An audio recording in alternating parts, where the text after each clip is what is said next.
Salut, c'est Marion et bienvenue sur la chaîne. Aujourd'hui on se retrouve enfin après 2 semaines d'absence pour un book haul. Le book haul du mois d'août qui est un peu le book haul de fin juillet et tout le mois d'août. Et j'ai 12 livres à vous présenter, donc je trouve ça plutôt correct par rapport à mes 2 derniers book hauls.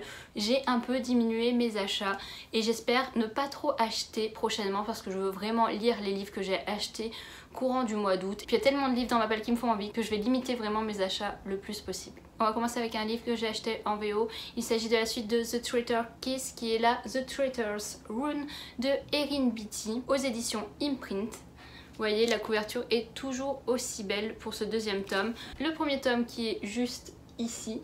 J'avais vraiment aimé le premier tome, ça avait été un gros coup de cœur pour moi. Je vous remettrai en barre d'infos le lien vers la vidéo où je vous en parle. Je ne vous fais pas de résumé parce que j'en ai beaucoup parlé. Et j'ai vraiment hâte de lire ce deuxième tome. Je ne sais toujours pas pourquoi je ne l'ai pas sorti de ma palle car je l'avais acheté dans le but de le lire tout de suite après, ce qui n'a été clairement pas le cas. Ensuite je suis retournée aux librairies d'occasion parce que voilà, comment ne pas craquer quand on trouve des livres à 3,50 $ en hardback. Donc je suis allée plusieurs fois dans le mois et au tout début du mois d'août j'ai trouvé 3 livres. Tout d'abord j'ai trouvé le deuxième tome de l'autre saga de Laini Taylor qui s'appelle Days of Blood and Starlight aux éditions Little Brown. Alors comme vous voyez il est marqué 5,99 $ sur la couverture mais je l'ai payé moins cher. Je l'ai pris parce que c'est une saga que j'ai envie de lire, parce que Elise du compte Instagram A Book and a Cup en a beaucoup parlé et m'a vraiment donné envie de lire cette saga. Par contre c'était que le deuxième tome et je n'ai pas le premier tome, donc je vais essayer de me procurer le premier tome assez rapidement. Et comme vous pouvez le voir, la couverture est là aussi vraiment magnifique. J'ai très hâte de lire cette saga. Je ne vous fais pas de résumé parce que je n'ai pas envie de me remémorer le résumé, mais j'espère vraiment trouver le premier tome rapidement histoire de pouvoir commencer cette saga avant la fin de l'année 2018. Si vous vous souvenez de mon dernier book haul, j'ai trouvé pas mal de Rick Riordan dans cette boutique d'occasion. Et là je suis repartie aussi avec 2 livres de Rick Riordan. Mais par contre, ce n'est pas encore la même saga. Oui, je sais, je pourrais essayer de continuer les sagas en cours, mais quand je vois ces hardbacks tellement pas chers, je me dis qu'il faut que je me les procure tout de suite. Je me suis donc procuré le deuxième tome de sa saga sur l'Égypte. Ici le deuxième tome qui s'appelle The Throne of Fire aux éditions Disney Hyperion. Et comme vous voyez, il est en hardback et il était à 3,50 $, donc forcément je l'ai pris, sachant que j'adore tout ce qui touche à l'Égypte. Et il y avait aussi le troisième tome de cette saga qui s'appelle The Serpent's Shadow, où là aussi la couverture est vraiment belle. Donc ça me fait 2 tomes pour cette saga. Il va falloir quand même que je me trouve le premier tome de celle-ci. J'ai regardé sur Book Outlet et je n'ai pas trouvé le premier tome, mais comme il y a pas mal de Rick Riordan dans cette boutique d'occasion, je vais y faire un tour assez régulièrement pour voir ce qui me manque et ce que je dois compléter. Si vous connaissez cette saga sur l'Égypte, dites-moi si vous avez autant aimé que celle de Percy Jackson, parce qu'il va falloir que je continue aussi Percy Jackson en parallèle et je suis juste au 3e tome. Ensuite je vais vous montrer 2 livres qui m'ont été offerts. Le premier In the After de Demetria Lunetia aux éditions Lumen qui m'a été envoyé par Salomé de la chaîne Kiss the Librarian. Je remercie Salomé de me l'avoir envoyé. Ça sera parfait pour fin octobre, pour la période d'Halloween. D'ailleurs je compte lire ce livre en lecture commune avec la demoiselle au cerf. Et ce livre est sorti chez Lumen. Elle l'avait acheté au salon du livre de Montreuil et finalement elle ne voulait pas le lire. Donc je l'ai récupéré avec grand plaisir et à la place je lui ai envoyé un autre livre parce que quand même autant s'échanger des livres. Et moi j'avais un livre en double et donc autant lui faire plaisir et lui envoyer. Ensuite l'autre livre que je vais vous présenter, il s'agit de Norse Mythology de Neil Gaiman qui brille de fou aux éditions Norton dans sa version paperback. Et vous voyez, je sais pas si vous allez voir, il est cranté. C'est mon chéri qui l'a acheté suite à son écoute en livre audio. Il a beaucoup aimé, il voulait que je le lise, mais il l'a surtout acheté pour lui, pour sa propre collection. Mais comme je lui ai piqué et que je l'ai lu, il ira aussi dans ma bibliothèque en attendant qu'il se fasse sa petite bibliothèque. Je l'ai lu et je vous en parle rapidement. Si vous entendez des bruits, c'est les voisins au-dessus qui marchent avec leurs talons et qui jettent des choses au sol. Tout va bien. Ensuite, je suis retournée dans cette boutique d'occasion parce que, bon, quand on trouve des livres, comme je vous ai dit, on y retourne plusieurs fois et j'ai trouvé le screenplay des Animaux Fantastiques en hardback en VO. Vous l'avez sûrement déjà vu de nombreuses fois parce que ça fait un moment qu'il est sorti. Le deuxième tome va pas tarder à sortir, donc il me le fallait absolument, je l'ai vu, j'ai craqué. Il y a plusieurs fois où je me suis retenue de l'acheter et quand tu le vois à 3 $, forcément tu craques. Il est en super état, j'ai juste l'impression que le bleu est un tout petit peu moins bleu que le livre neuf, mais il ira très bien dans ma collection Harry Potter. Et comme vous le savez, j'ai commencé à chercher de nouvelles éditions d'Harry Potter et là j'ai trouvé Harry Potter et le Prince de Sang Mêlé aux éditions Bloomsbury, mais je l'avais pas dans cette collection là et il est juste magnifique. Il est en super état et je vais pouvoir continuer ma petite collection Harry Potter parce que on n'a jamais trop de livres Harry Potter. Et là on va parler de mon craquage chez Indigo. À la base j'achète rarement maintenant de livres neuf. C'est très très rare, vous allez me dire. Là, dans tous les livres que je vous ai présentés, j'en ai acheté un neuf parce que c'était une sortie, une suite de saga que je voulais absolument. Mais dans tout ce qui est nouveauté, j'essaye d'attendre le plus possible ou essayer de trouver un rabais à quelque part.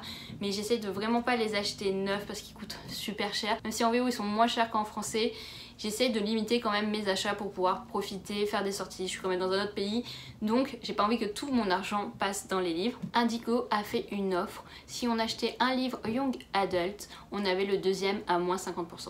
Donc j'ai acheté 4 livres. Voilà, 4 livres qui me faisaient vraiment envie, 4 livres que j'ai toujours pas lus. Tout va bien. Et en plus, tous ces livres étaient en hardback, évidemment. Le premier livre que j'ai acheté, il s'agit du premier tome de la nouvelle saga, ancienne saga de Tamora Pierce. Alors j'essaie de vous montrer ça sans reflet, parce qu'il y a beaucoup de lumière derrière moi, bizarrement aujourd'hui. Ça fait des reflets partout. C'est...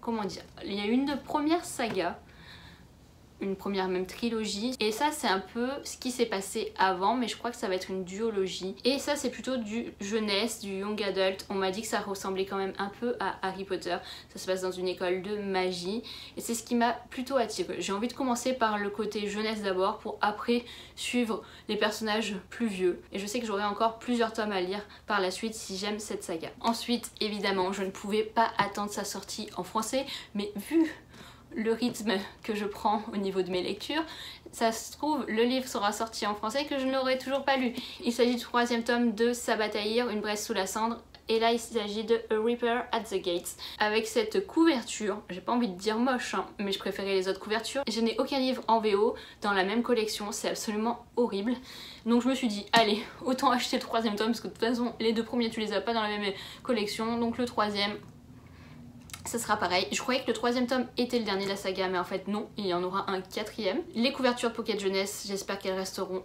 comme elles étaient, c'est-à-dire magnifiques.